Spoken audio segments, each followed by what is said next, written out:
Dapatkan koleksi buku karya Ustadz Dr. Ariful Bahri Hafizahullahu Ta'ala. Dan miliki segera buku ulama mazhab dan manhaj.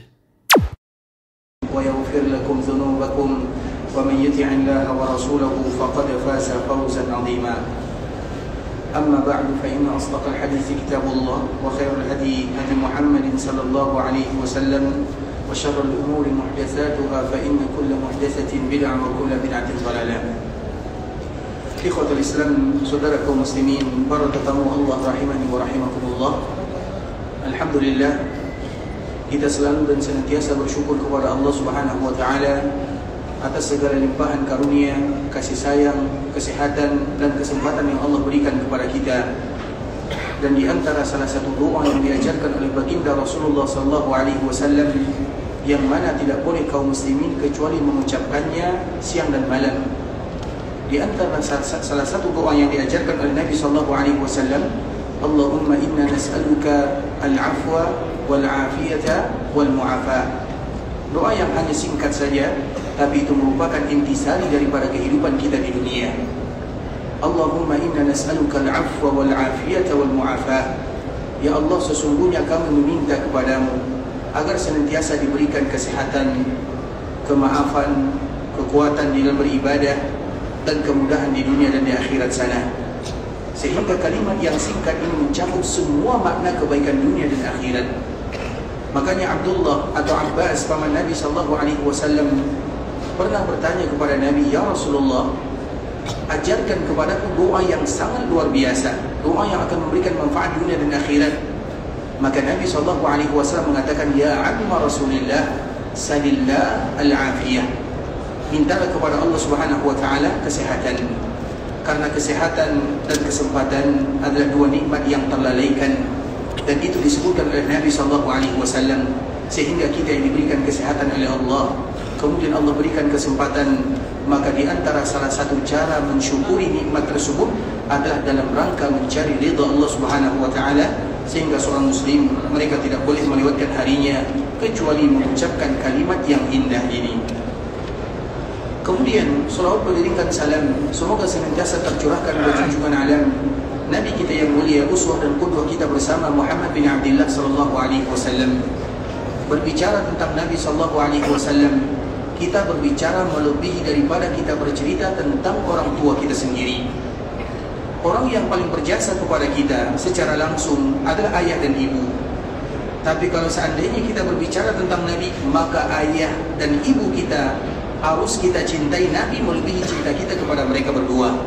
Artinya Nabi SAW adalah orang yang paling berjasa dalam kehidupan dunia kita dan juga paling berjasa dalam kehidupan akhirat sana. Makanya Allah Subhanahu wa taala menyebutkan an-nabiyyu aula bil mu'minina min anfusihim. Sesungguhnya Nabi SAW wajib dan lebih pantas bagi seorang mukmin bahkan dibandingkan dengan diri mereka sendiri. Dan kita tahu siapa di antara kaum muslimin yang tidak mencintai dirinya. Semua kita mencintai diri kita, bahkan itu merupakan perintah Allah Azza wa Jalla. Tapi kalau seandainya kita bandingkan kecintaan kita terhadap diri kita, maka lebih lagi kita berikan kepada baginda Rasulullah SAW. Agar kita tahu mencintai Nabi bukan perkara yang mudah, butuh usaha, butuh perjuangan.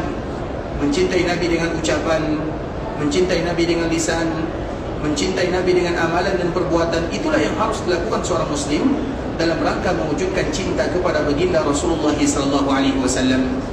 Karena cinta kepada Nabi adalah bagian daripada keimanan. Dan Nabi sallallahu alaihi wasallam menyebutkan, tidak beriman salah seorang di antara kalian sampai dia mencintai diriku melebihi kecintaannya daripada segala-galanya, bahkan melebihi cinta kita kepada diri sendiri. Oleh karenanya ikhwatul Islam, itu merupakan di antara hak Nabi sallallahu alaihi wasallam, dan itu merupakan kewajiban kita sebagai umat Nabi. Dan di antara bentuk kita mencintai Nabi adalah memperbanyak mengucapkan salam dan salawat kepada Nabi sallallahu alaihi wasallam. Dan itu adalah bagian segelintir mencintai Nabi sallallahu alaihi wasallam. Karena ucapan salam dan salawat ini adalah bentuk kita mencintai Nabi sallallahu alaihi wasallam dengan lisan. Dan tadi kita sebutkan kita mencintai Nabi dengan hati, dengan lisan, dengan amalan, dengan perbuatan. Dan salah satu bentuk mencintai Nabi dengan lisan adalah dengan senantiasa mengucapkan salam dan salawat kepada Rasulullah SAW. Makanya mereka yang tidak mau mengucapkan salam dan salawat ikhwatul Islam akan mendapatkan kerugian di dunia dan di akhirat. Nabi SAW pernah berada di Masjid Nabawi, kemudian ingin naik ke atas mimbarnya. Dan kita tahu mimbar Nabi adalah mimbar di dunia dan mimbar di akhirat. Mimbar Nabi yang ada di dunia, itu pula lah mimbar Nabi yang ada di akhirat, akan selalu bersama Nabi untuk selama-lamanya. Mimbar Nabi itu tidak ada lagi sekarang, sudah terbakar, tapi nanti akan kembali dibangkitkan oleh Allah Subhanahu wa taala. Itu adalah mimbar Rasulullah sallallahu alaihi wasallam. Dan mimbar Nabi ini ada 3 anak tangganya. Ketika Nabi sallallahu alaihi wasallam naik ke atas tangga yang pertama, Nabi mengatakan amin. Tangga yang kedua Nabi mengatakan amin. Tangga yang ketiga Nabi kembali mengatakan amin.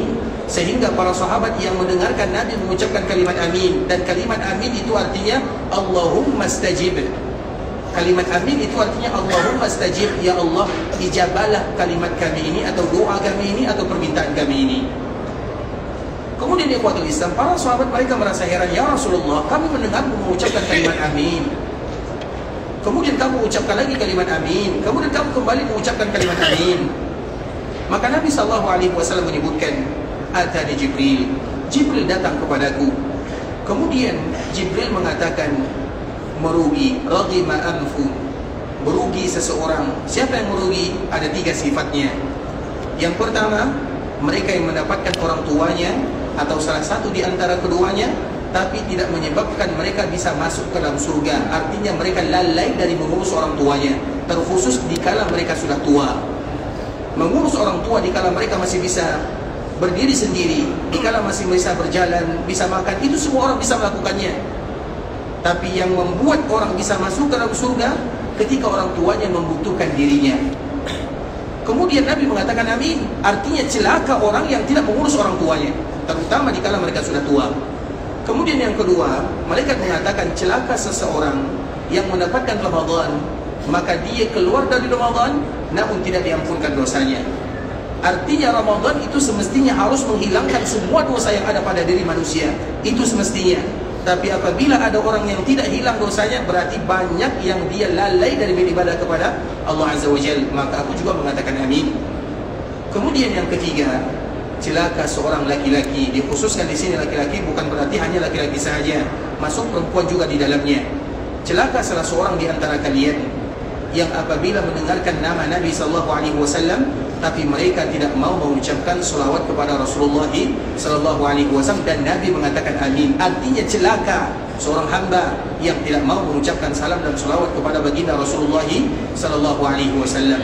Maka pantas ikhwatul Islam, di antara ancaman hukuman yang paling berat dirasakan bagi mereka yang bermalas-malasan mengucapkan salam dan salawat adalah hadis Nabi SAW, man nasiya salata alayya, barang siapa yang lupa bersolawat kepada Nabi.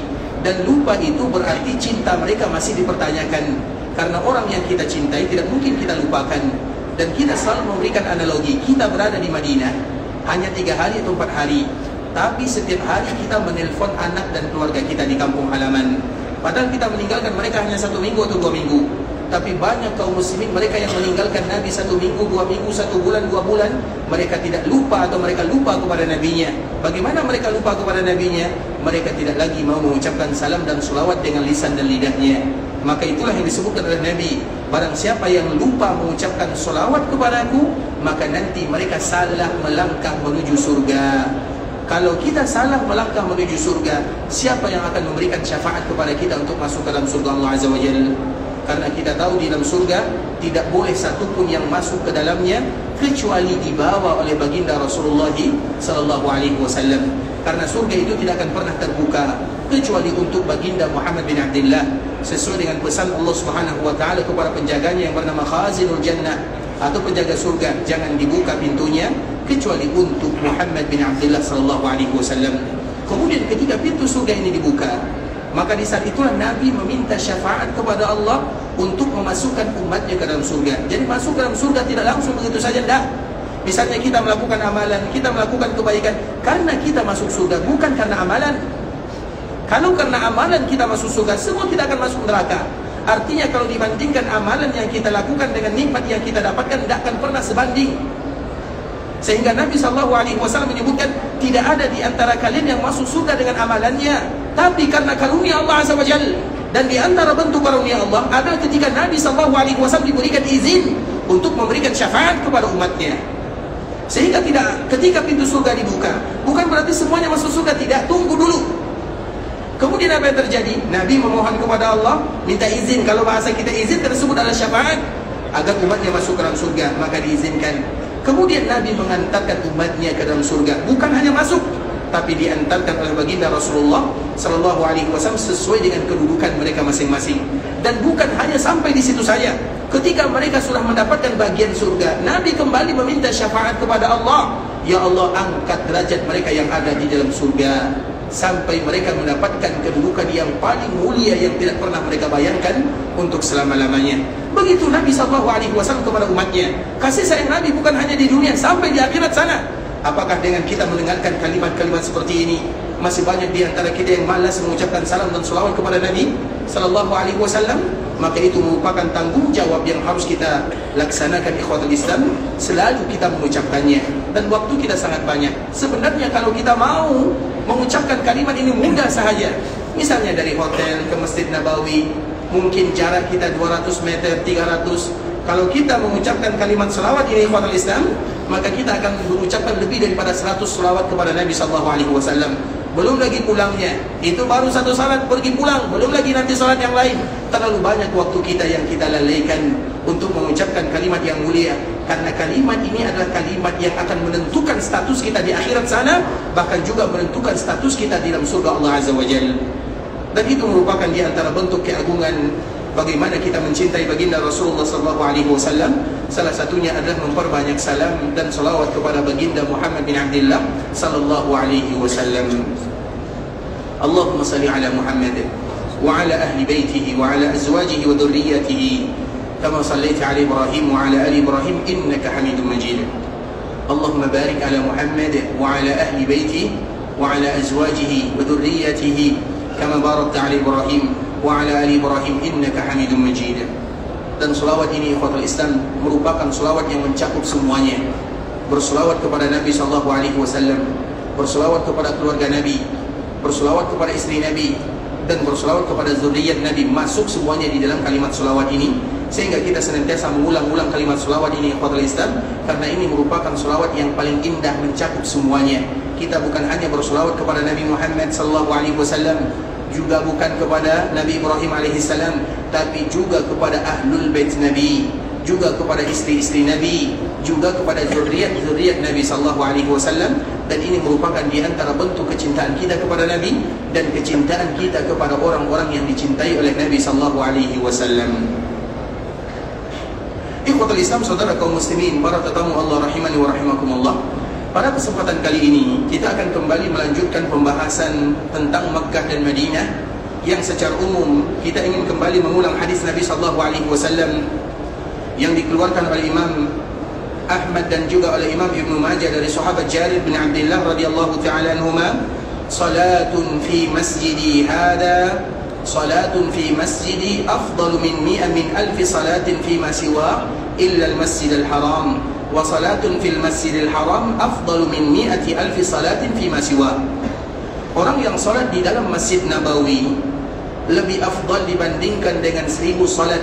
Sehingga kalau ada di antara kita yang bertanya berapa keutamaan orang yang salat di Masjid Nabawi, maka jangan pernah dijawab 1000, tapi jawabannya adalah lebih daripada 1000. Kalimat lebih daripada 1000 tidak sama dengan 1000. Karena kalau kita menyebutkan 1000, kita yang rugi. Tapi kalau kita menyebutkan lebih daripada 1000, sebagaimana disebutkan oleh Nabi SAW, berarti bisa jadi ribuan banyaknya dan kita tidak tahu. Dan itu diserahkan kepada Allah Subhanahu Wa Taala yang akan memberikan pahala. Dan itu tergantung bagaimana kita beribadah di dalamnya.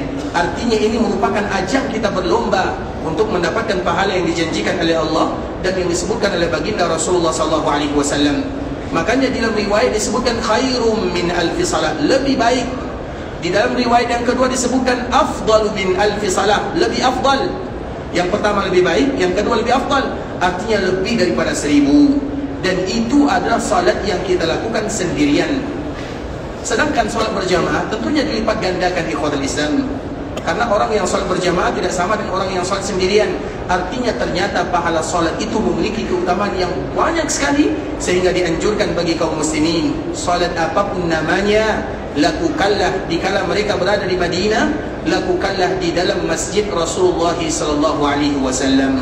Mulai dari kita bangun sampai kita akan tidur lagi, usahakan kita memperbanyak ibadah sholat sunat di dalam Masjid Nabawi. Sholat sunat fajar 2 rakaat yang lebih bagus daripada dunia dan seisinya. Itu kalau kita lakukan di kampung halaman, di tanah halal. Kalau kita lakukan di sini, lebih lagi dilipat gandakan, lebih daripada 1000. Begitu juga dengan sholat sunat syuruk, pahalanya sama dengan orang yang mendapatkan haji yang sempurna. Itu kalau kita lakukan di kampung halaman. Tapi kalau di sini dilipat gandakan lagi pahalanya.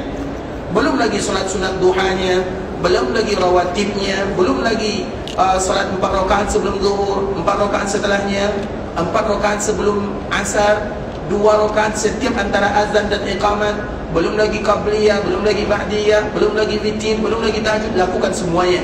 Kalau kita selesai melakukan semua solat-solat sunat muqayyad ini, maka lakukanlah solat sunat mutlak. Perbanyaklah melakukannya di dalam Masjid Rasulullah SAW untuk mendapatkan keutamaan yang dijanjikan lebih daripada 1000. Itu kalau solat sunat. Kalau sholat jemaah, lain lagi ceritanya. Karena orang sholat berjemaah mendapatkan lebih daripada 27. Itu dikalikan lagi dikala kita berada di kota Madinah. Begitu juga dikala kita berada di tanah haram Makkah al-Mukarramah. Wa salatun fil masjidil haram afdalu min 100,000. Dan orang yang salat di Masjidil Haram Makkah itu lebih afdal dibandingkan dengan 100,000. Itu kalau salat sendirian. Kalau salat berjamaah tentunya tidak lebih daripada 100,000, dikalikan lagi 27 darjat. Artinya terlalu banyak ikhwatul Islam pahala yang akan didapatkan bagi kaum muslimin, bagi mereka yang datang di tanah haram Makkah Madinah. Dan itu merupakan di antara karunia bonus bagi-bagi hadiah dari Allah Azza wa Jal. Sehingga wajar orang yang datang ke sini beribadah kepada Allah, maka minimal diberikan kepadanya 2. Yang pertama, dihapuskan dosanya, dan yang kedua, digugurkan atau dihilangkan kefakiran dari dirinya. Itu merupakan di antara bonus dari Allah Azza wa Jal, karena terlalu banyak ladang pahala yang bisa kita gapai dikala kita berada di tanah haram Makkah dan Madinah. Kemudian kemarin kita menyebutkan ikhwatul Islam, kalau di Madinah keutamaan dan kelipatan solat tersebut hanya dikala kita berada di Masjid Nabawi.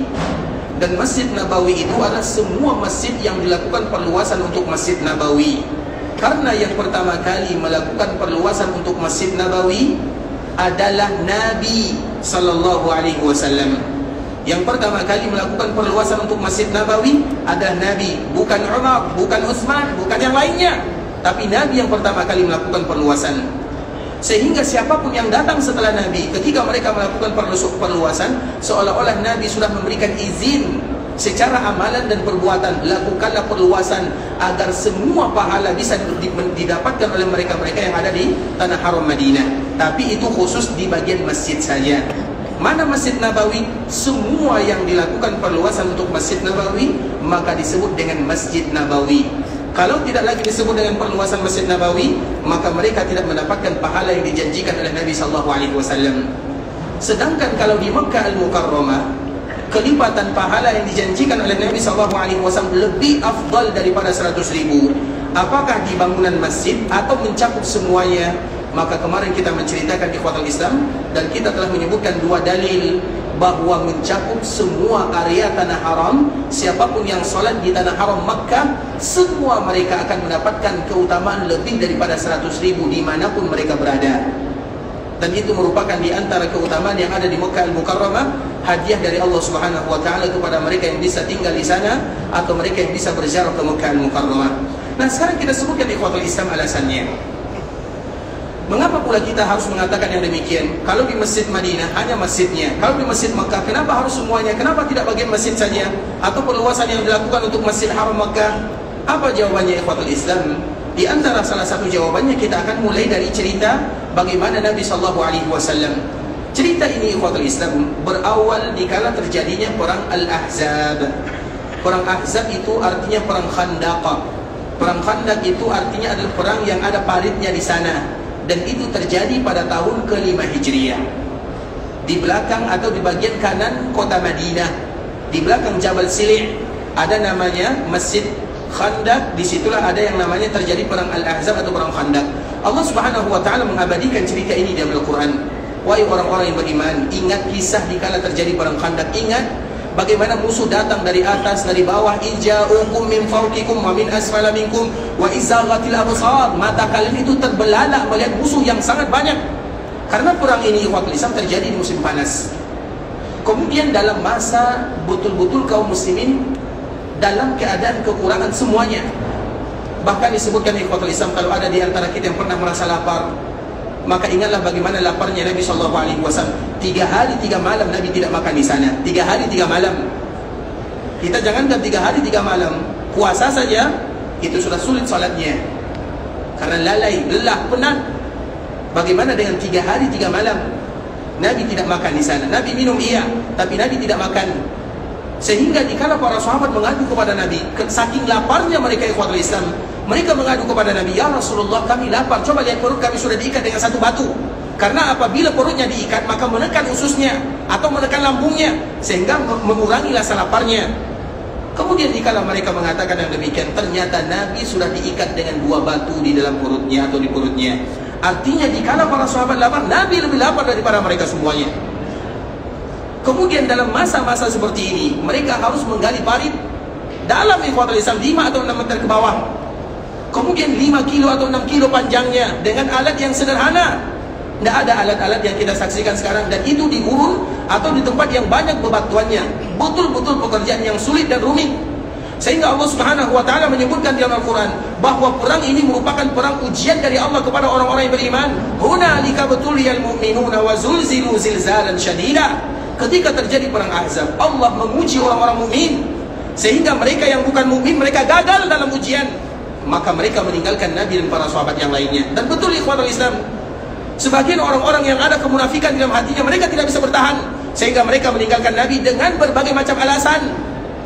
Kemudian siapa yang tersisa? Hanya Nabi dan mungkin 1000 orang para sahabat yang ada di sana, sambil menahan lapar. Kemudian di ikhwatul Islam sambil menahan haus, panas, kemudian pekerjaan yang berat, sampai rasa lapar ini. Dan ini merupakan di antara buah daripada keimanan, kesabaran, dan bagaimana jujur di dalam beribadah kepada Allah Azza wa Jalla. Sampai-sampai ikhwatul Islam, ini sedikit kita bercerita ya. Ada salah seorang sahabat yang namanya Jabir bin Abdullah.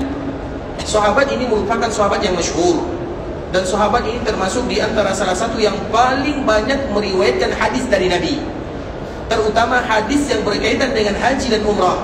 Makanya bagi kita yang ingin melaksanakan ibadah haji dan umrah, jangan dulu melakukan ibadah sampai kita baca hadisnya. Periwayatan yang paling panjang itu adalah dari Jabir bin Abdullah radhiyallahu taala anhu.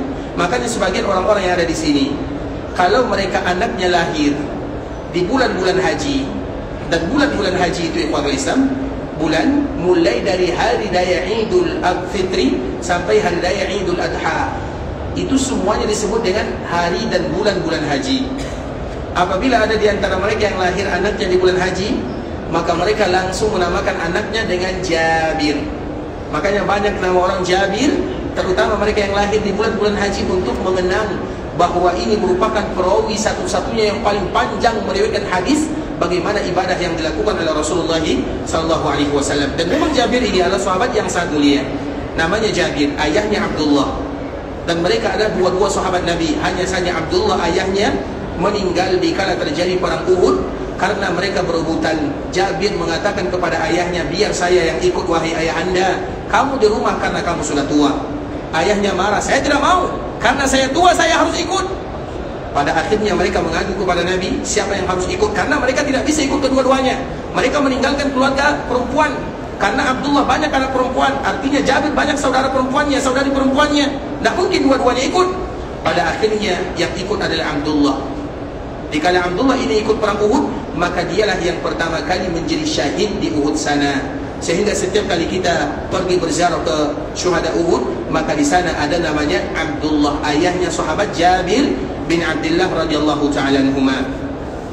Kita kembalikan kepada sahabat Jabir ini ikhwatul Islam. Jadi Jabir ini ketika Nabi kelaparan, betul-betul lapar ikhwatul Islam, 2 batu diikat di perutnya. Kemudian di musim panas, Nabi bukan berarti tidak bekerja, menggali parit, Nabi juga ikut menggalinya. Bukan berarti Nabi hanya memberikan komando, tidak, Nabi ikut, Nabi turun. Kemudian apa kata Jabir? Ya Rasulullah, aku punya kambing kecil. Dan kita tahu biasanya kambing itu ikhwatul Islam adalah makanan favorit Nabi SAW.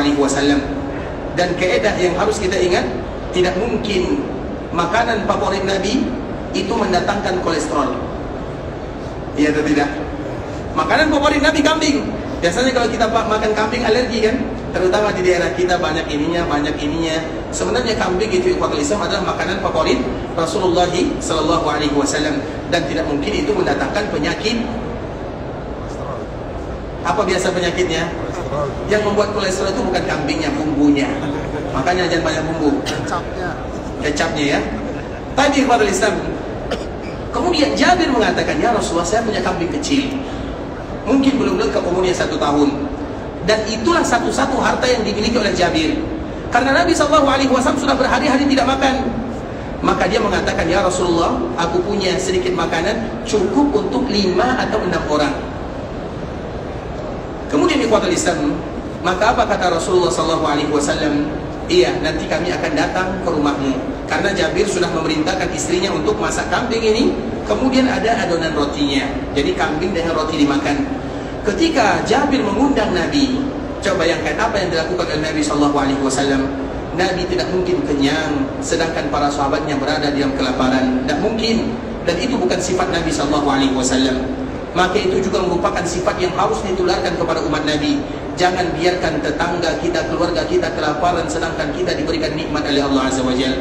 Nabi tidak demikian. Kalau lapar bersama, kalau kenyang. Kalau ada nikmat, berbagi kepada saudara-saudara kita yang kelaparan. Artinya kita menikmati rezeki dari Allah Azza wa Jalla.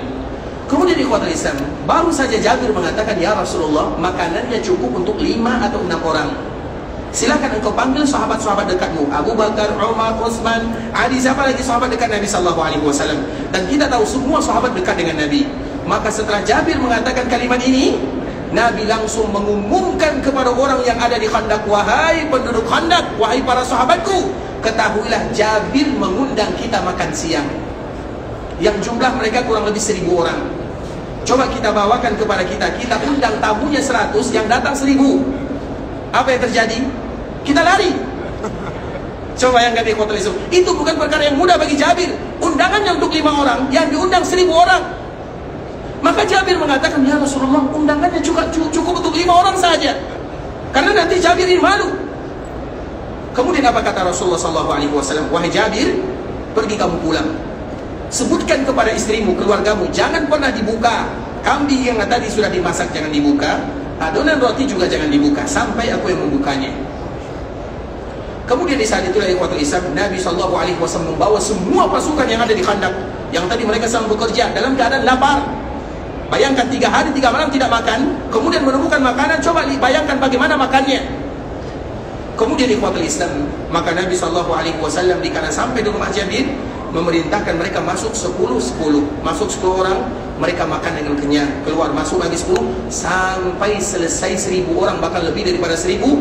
Dan makanan Jabir tidak berkurang sedikit pun. Tapi itu kapan terjadi? Setelah mereka berjuang bersama Rasulullah SAW. Setelah mereka bekerja atau tidak makan selama 3 hari. Artinya kita lihat, kalau seandainya Allah memberikan ayat itu kalau bahasa kitanya mukjizat. Karena kalimat mukjizat itu adalah kalimat yang tidak disebutkan oleh Allah di Al-Quran. Makanya kita tidak akan pernah mendapatkan kalimat mukjizat dalam Al-Quran. Tapi kita membahasakan dengan mukjizat. Tapi bahasa Allah adalah ayat. Bahasa yang Allah sebutkan adalah ayat. Kalau kita menyebut dengan ayat, yang kita pahami ayat-ayat Allah Azza wa Jalla, ayat itu lebih kuat daripada kalimat mukjizat. Artinya ikhwatul Islam, biasanya mukjizat atau ayat yang Allah berikan kepada Nabi itu terjadi setelah perjuangan yang begitu lama. Dan salah satunya dikala terjadi perang Khandaq.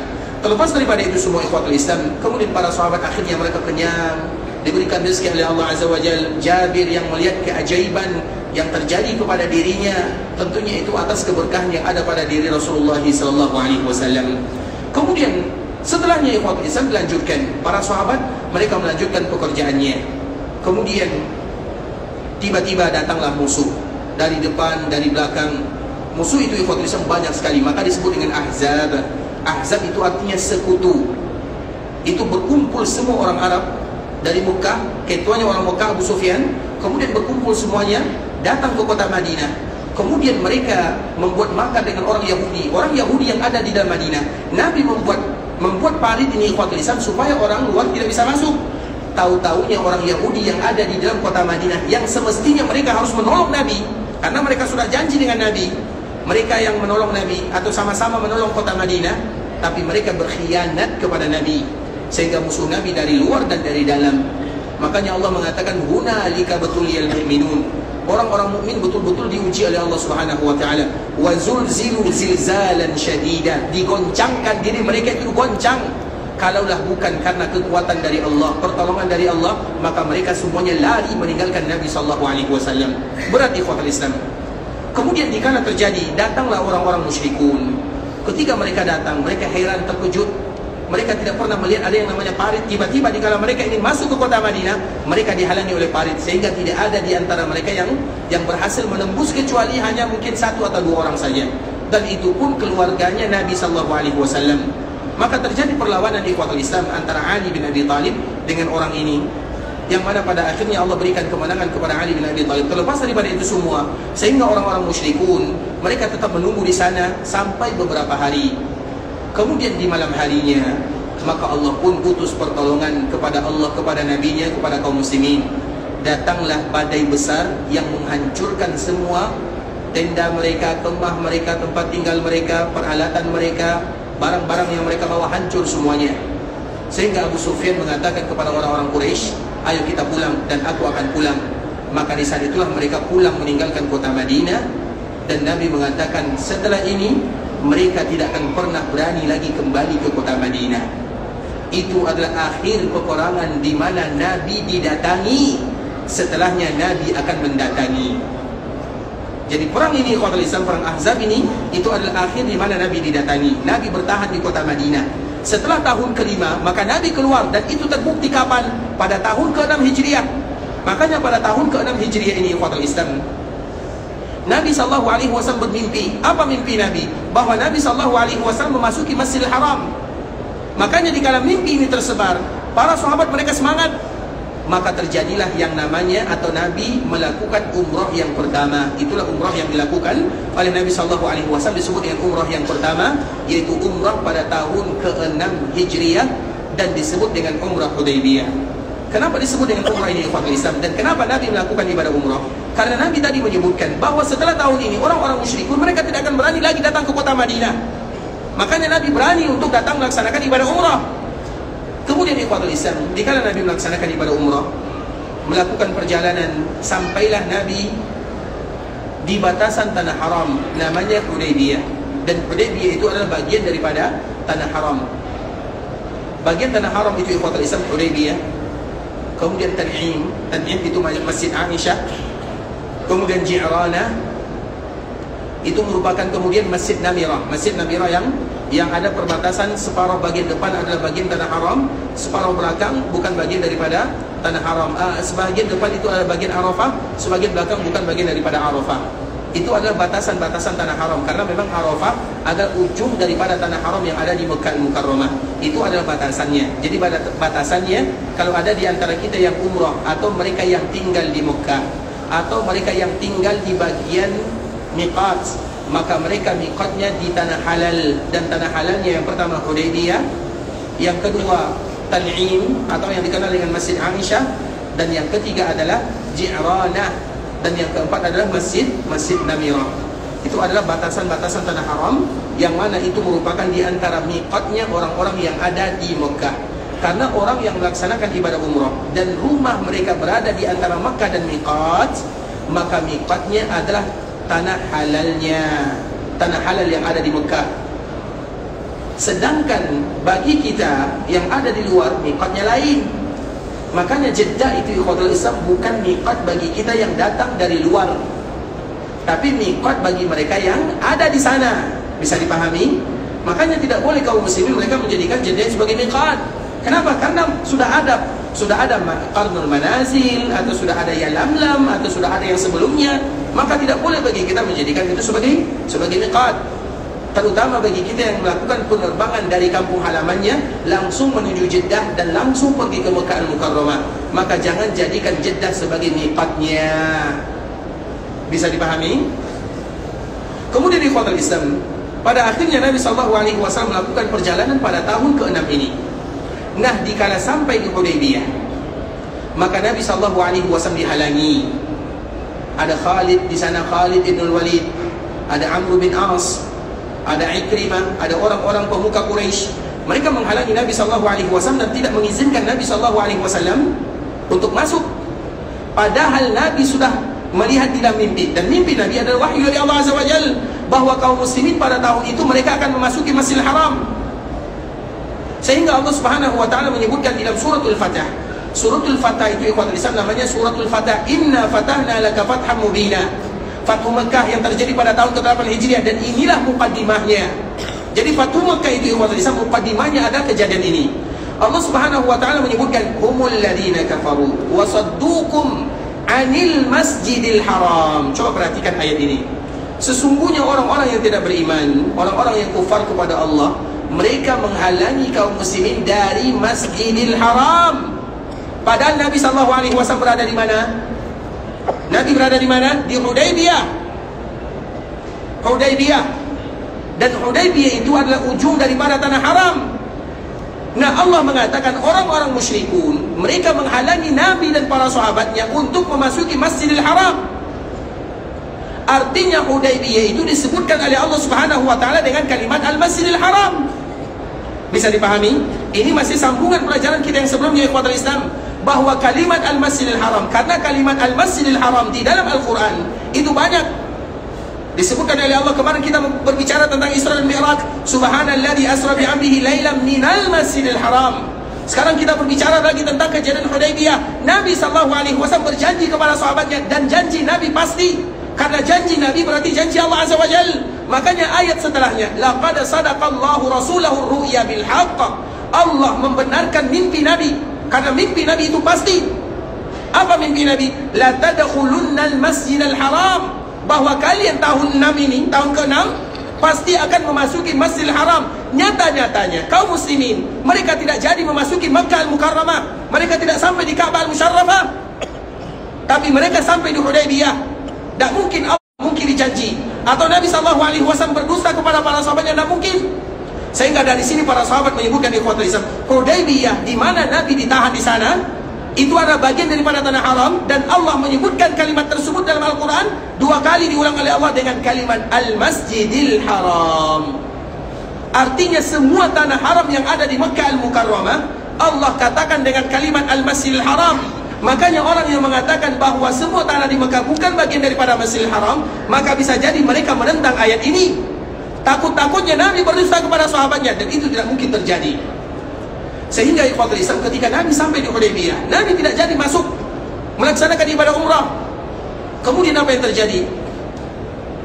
Maka di saat itulah Nabi SAW menunggu, karena Nabi dan para sahabatnya jumlah mereka kurang lebih 1.400 orang. Mereka datang ke sana bukan untuk berperang, mereka datang untuk melaksanakan ibadah. Mereka memakai pakaian ihram, dan pakaian ihram Nabi itu ikhwatul Islam, coba kita bayangkan, pakaian yang lama dipakai oleh Nabi SAW, mulai dari Madinah. Dan biasanya perjalanan dari Madinah menuju Mekah, kalau berjalan kaki, biasanya Nabi melakukan perjalanan 6 hari 6 malam. Lama sekali mereka memakai pakaian ihram. Sampai-sampai dikala sampai di Hudaybiyah ini, maka Nabi dihalangi. Kemudian dihalangi, Nabi tidak tahu apa yang harus dilakukan. Sampai datang orang-orang Quraisy ingin melakukan perjanjian, maka itulah yang disebut dengan perjanjian Hudaybiyah. Ketika terjadi perjanjian Hudaybiyah ini, ikhwatul Islam, maka Nabi, kaum muslimin diwakili oleh Nabi SAW. Sedangkan orang-orang Quraisy, mereka diwakili oleh salah seorang yang namanya Suhail.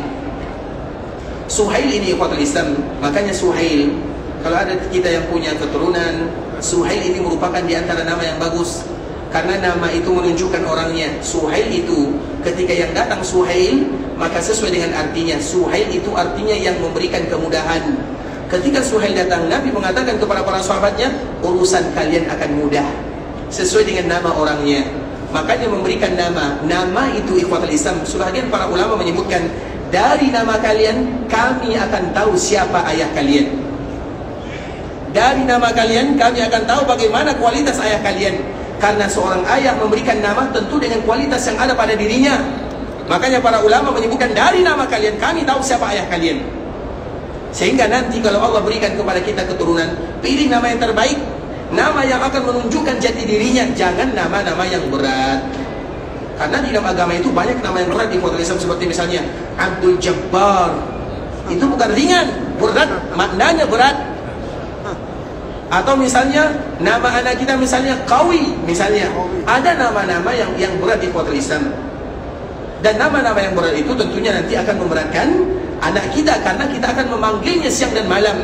Maka berikanlah nama anak kita itu dengan nama-nama yang terbaik.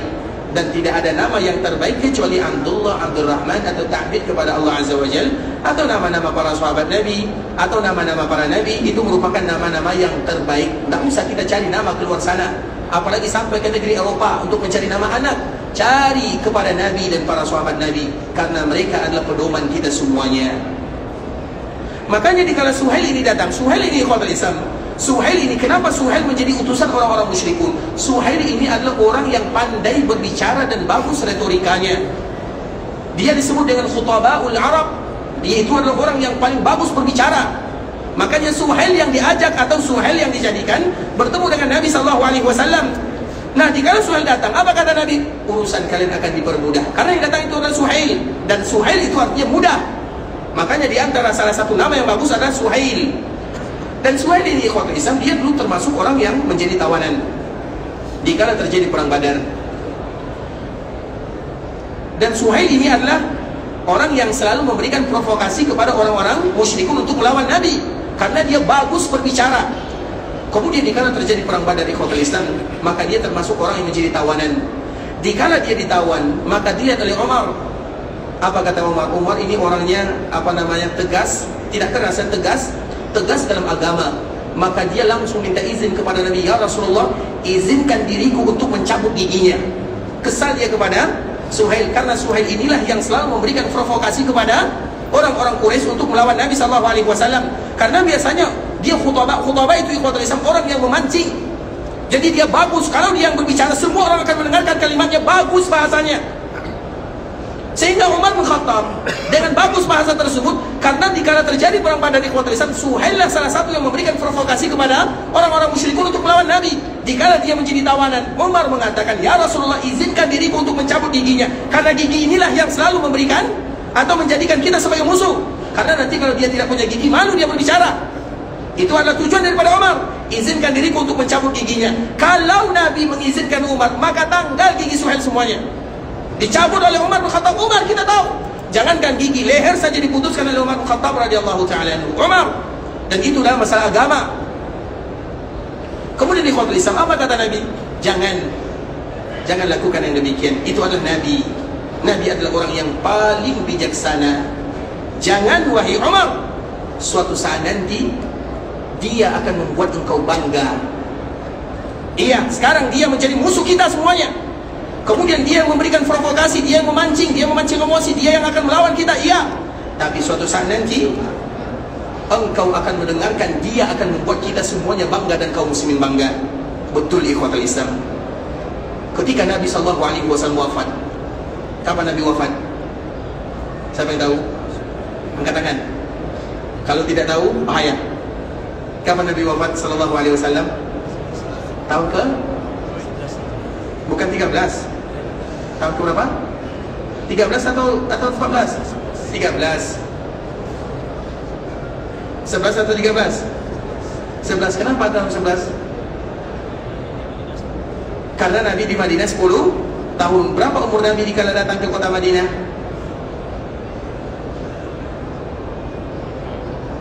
50? 52 tambah 1 53. Berarti umur Nabi dikala meninggal berapa? 63. Masya Allah. Warakallahu fiik. Allah ikhwatak. Bisa dikasih nama? Sekarang Allah. Jadi pada tahun ke-11 Hijriah ini ikhwatul Islam, karena Nabi pas berada di kota Madinah 10 tahun, tidak lebih tidak kurang. Nabi sampai di kota Madinah di bulan Rabiul Awal. Nabi juga meninggal di kota Madinah di bulan Rabiul Awal. Jadi Nabi berada di kota Madinah 10 tahun pas. Datang sampai di bulan Rabiul Awal di hari Senin, meninggal di bulan Rabiul Awal juga di hari Senin. Itu adalah tentang Rasulullah sallallahu alaihi wasallam. Kemudian ikhwatul Islam, ketika Nabi meninggal, maka sesuatu yang paling berat melanda kaum muslimin. Anas bin Malik radhiyallahu taala anhu menyebutkan, seolah-olah dikala Nabi meninggal, gelap semuanya dunia ini. Kami tidak tahu apa yang harus kami lakukan. Bahkan Umar bin Khattab tidak percaya kalau Nabi sallallahu alaihi wasallam wafat. Wallah ma mata Rasulullah sallallahu alaihi wasallam, kata Umar, demi Allah Nabi tidak wafat. Nabi tidak wafat. Sampai Abu Bakar yang datang kemudian melihat Nabi, karena Nabi pada waktu itu sudah berbaring di rumah ibunda Aisyah, terbujur, kaku, mukanya sudah ditutup. Kemudian Abu Bakar datang membuka muka Nabi sallallahu alaihi wasallam, kemudian mencium Nabi, kemudian dia menangis. Betul-betul Nabi sallallahu alaihi wasallam wafat. Kemudian Abu Bakar mengatakan, "Tibta hayyan wa mayyita." Engkau itu indah ya Rasulullah ketika engkau hidup, dan engkau indah ketika engkau wafat, sama saja. Artinya Nabi itu akan mulia dikala Nabi hidup, dan Nabi akan tetap mulia dikala Nabi sudah wafat. Makanya kemuliaan Nabi harus selalu dijaga. Nabi hidup dimuliakan, Nabi wafat Nabi juga dimuliakan untuk selama-lamanya.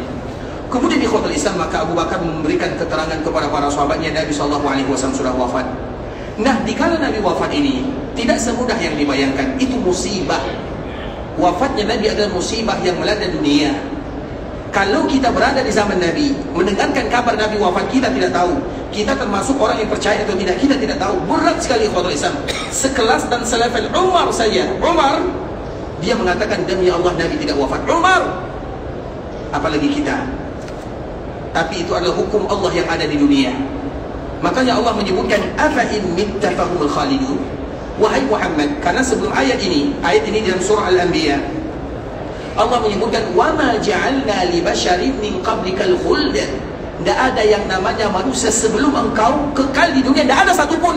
Jadi tidak ada yang namanya Nabi Musa masih hidup, kecuali Nabi Isa itu dikecualikan oleh Allah Azza wa Jalla. Tidak ada ceritanya Nabi Ibrahim masih hidup, Nabi Ismail masih hidup, Nabi Khidir masih hidup. Allah menyebutkan, wa ma ja'alna li basyarin min qablikal khuld. Tidak ada satupun yang hidup sebelummu. Kemudian apa kata Allah? Afa in mitta. Kalau engkau wafat, apakah mereka hidup dan kekal tinggal di dunia?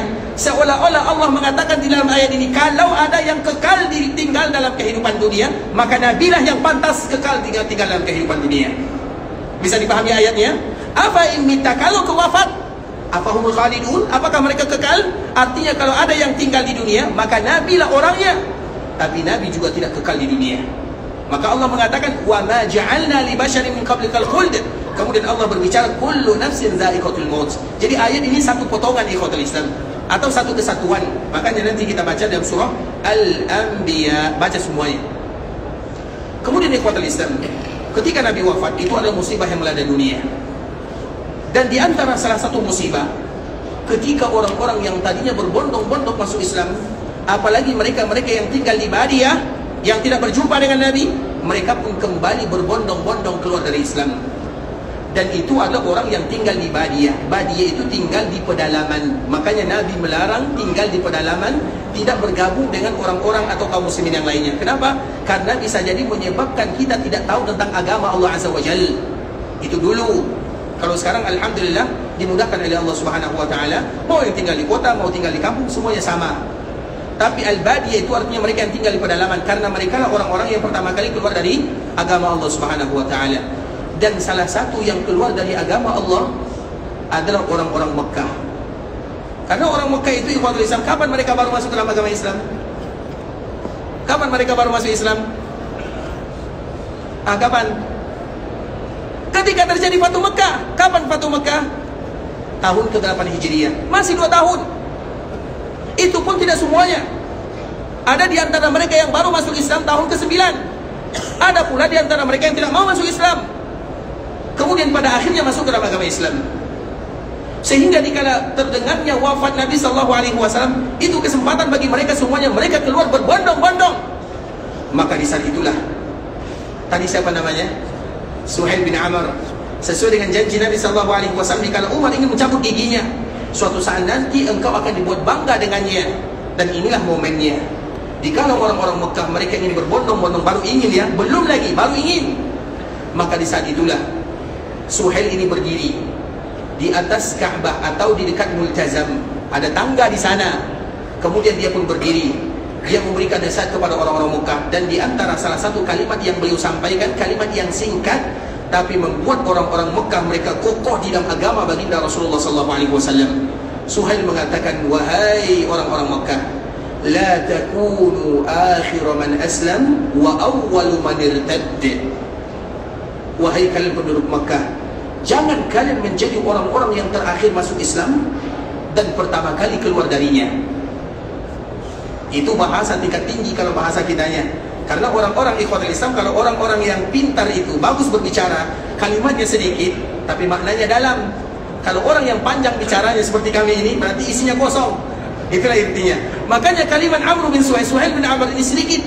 La takunu akhir man aslam wa awwal man irtad. Jangan kalian menjadi orang yang terakhir kali masuk Islam. Kita sudah rugi, kita sudah terlambat masuk Islam. Banyak orang yang sudah masuk Islam, mereka mendapatkan pahala dari Allah Azza wa Jalla. Mereka menolong Nabi, kita memusuhi Nabi. Dan kita terakhir masuk Islam. Kemudian tiba-tiba Nabi wafat, kalian yang pertama kali keluar darinya. Yang terakhir masuk, kalian pertama kali keluar. Kalimat ini membuat hati orang-orang yang ada di Mekah kokoh. Kemudian itulah makna yang disebutkan oleh Nabi SAW.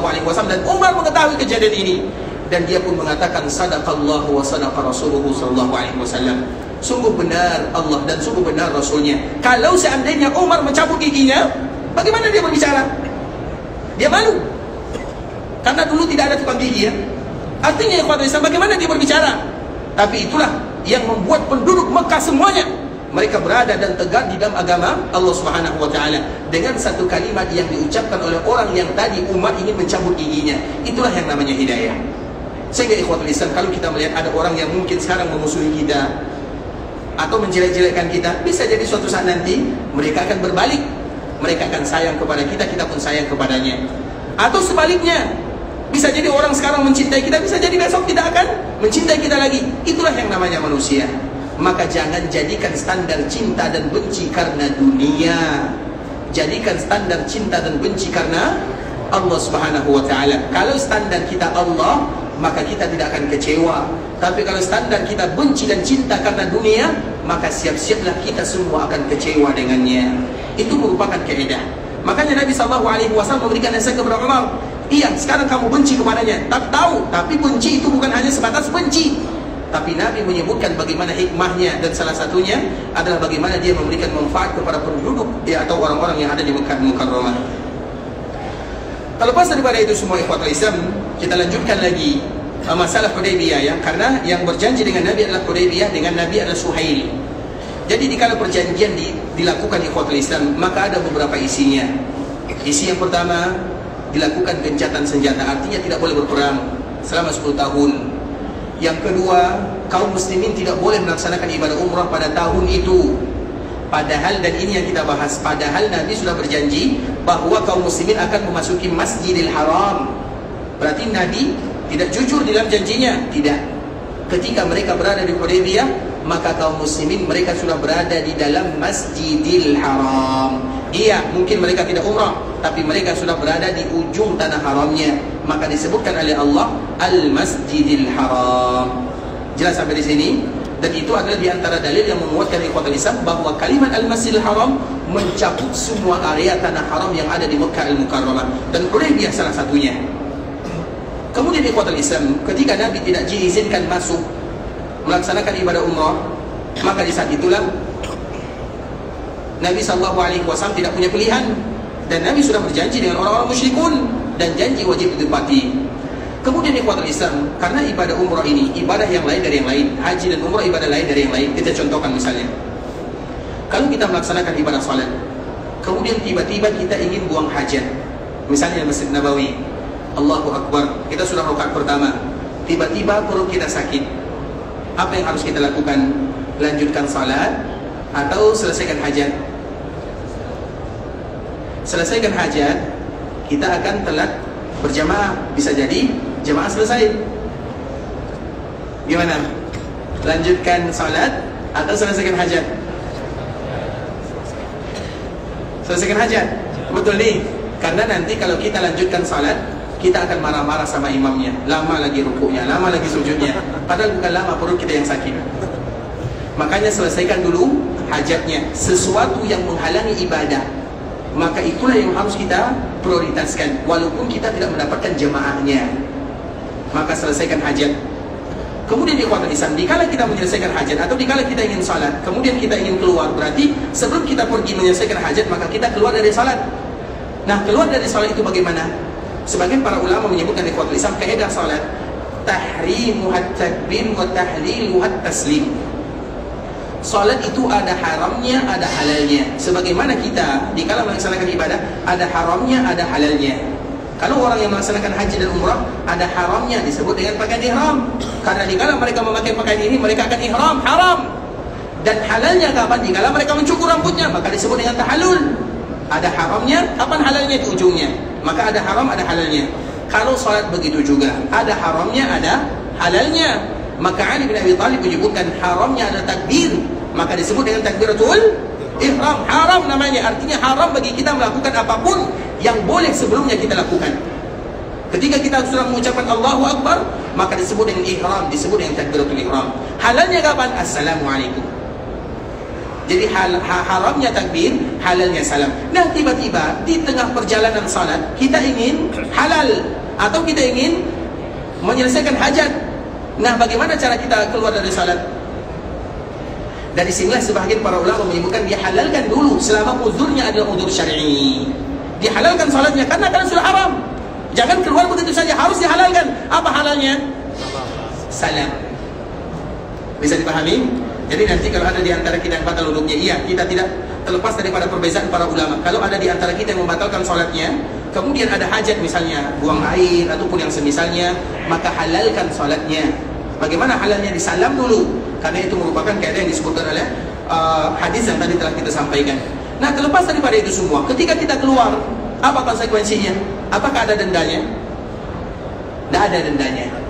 Puasa dikala kita batalkan, apakah ada dendanya? Kalau seandainya ada uzur syar'i, tidak ada dendanya. Semua ibadah yang kita lakukan di ikhwatul Islam, ketika kita ingin menyelesaikan dan tidak menyelesaikan ibadah tersebut, maka tidak ada dendanya. Tapi lain dari umrah dan haji.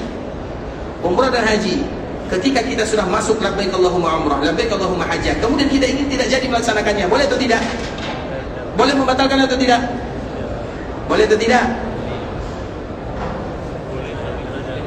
Boleh, tapi kena bukan dam.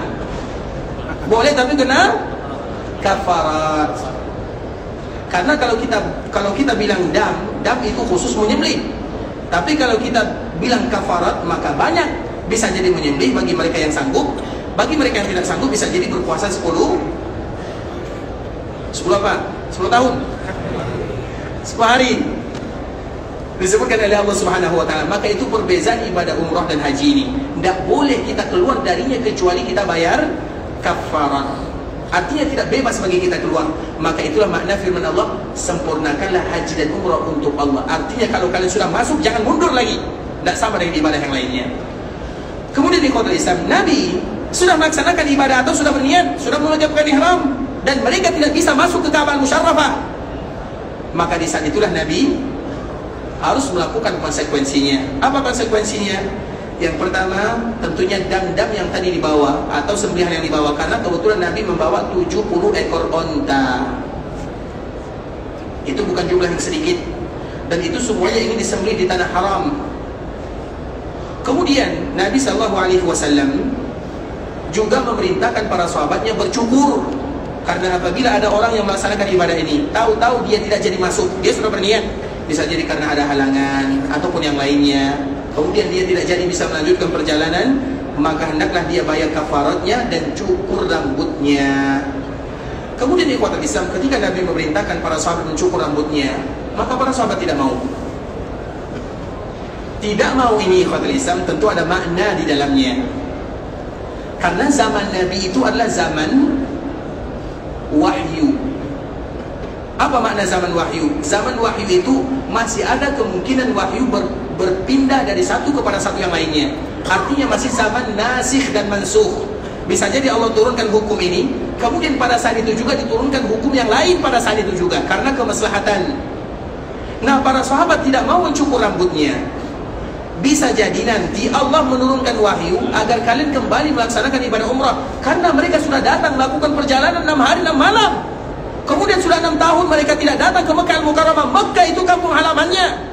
Jangankan orang yang kampung halamannya Mekah, ikhwatul Islam, kita saja baru 2 minggu pergi ke sini, tiap hari menelpon keluarga.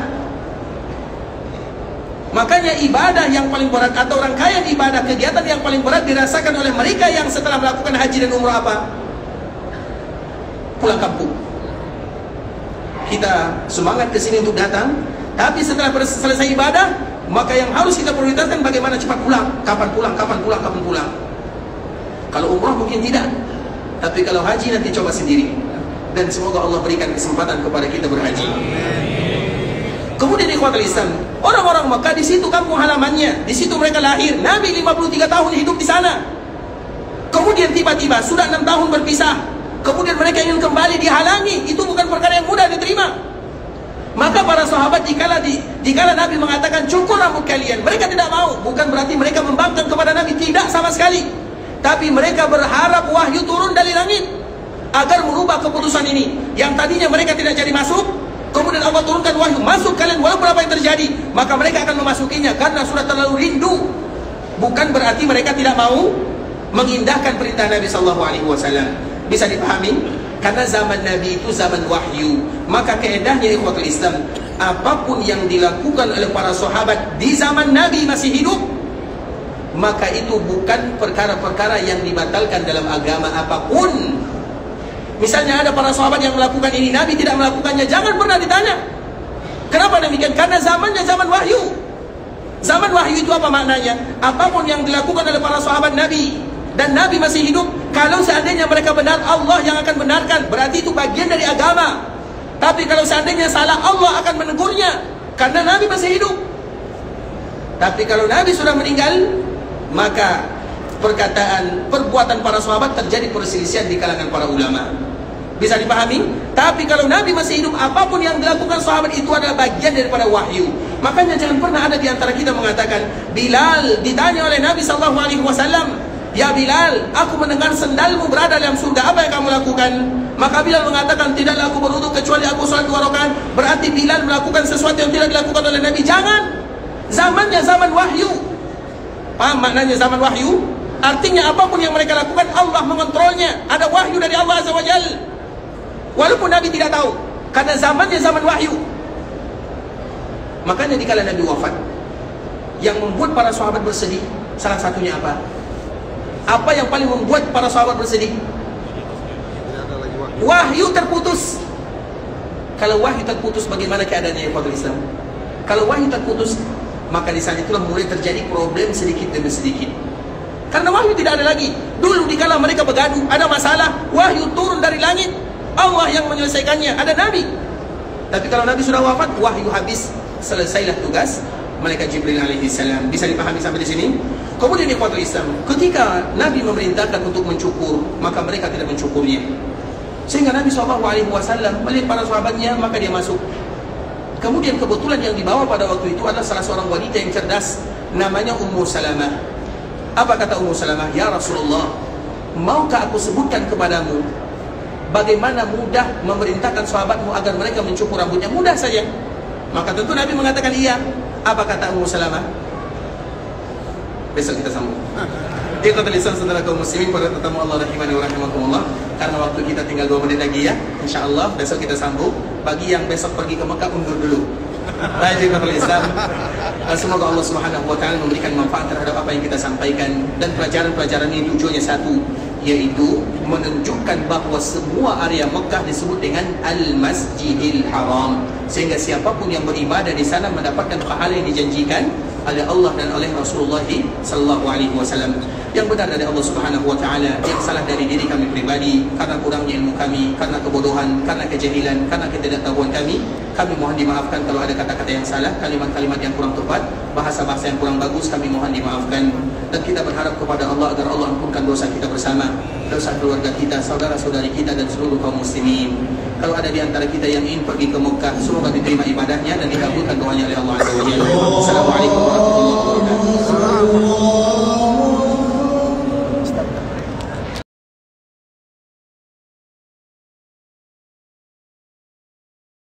يا عبادي الذين أسرفوا على أنفسهم لا تقنطوا من رحمة الله